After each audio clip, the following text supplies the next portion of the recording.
You're watching the Central Post. This is Samiksha Jay. Last night, the government made a quiet but significant move. It slashed out the special additional excise duty on petrol from Rs 13 per litre down to Rs 3. And from diesel, it wiped it out completely from Rs 10 to 0. That's a 10 rupee cut in central taxes on fuel. So the question keeping everyone confused is, why aren't the prices at the pumps actually lower? Here's what's going on. When you pulled up to an Indian Oil, BPCL or HPCL station today, the price likely looked the same. Some private players even rushed prices slightly upward. So what did this cut actually do? It didn't reduce your bill, but it actually stopped it from rising.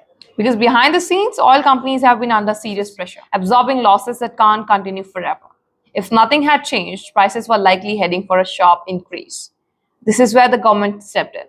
Instead of letting companies pass that burden on to you, it adjusted taxes, essentially absorbing part of that pressure itself, which prevented something worse. Without this intervention, pump prices were likely heading for a jump, as said, of 10 to 15 rupees, probably more and soon. Oil companies had been quietly absorbing massive losses, roughly 24 rupees on every litre of petrol sold, and around 30 rupees on diesel. That's not sustainable for long. Something had to give.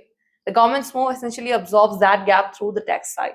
So the oil companies don't have to recover it from you and the counter. And that's the real shift here. Petroleum Minister Hardeep Singh Puri made it clear the centre is taking a hit on its revenues to avoid a sudden spike for consumers. Finance Minister Nirmala Sitharaman linked it to global uncertainty, crude oil volatility, geopolitical tensions, supply disruptions, factors that India doesn't control but still feels.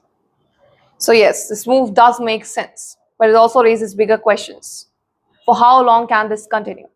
Because right now, the impact is real, even if you don't see it directly with your eyes. Your commute doesn't suddenly get expensive. Transport costs doesn't spike overnight, and that matters because fuel prices quietly shape everything else, from grocery bills to delivery charges. Diesel stability keeps a lot of everyday costs in check.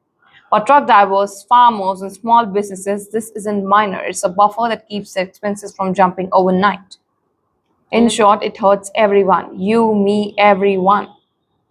But let's be clear about this once more. This is not a price cut. You're not paying less. You're just not paying more.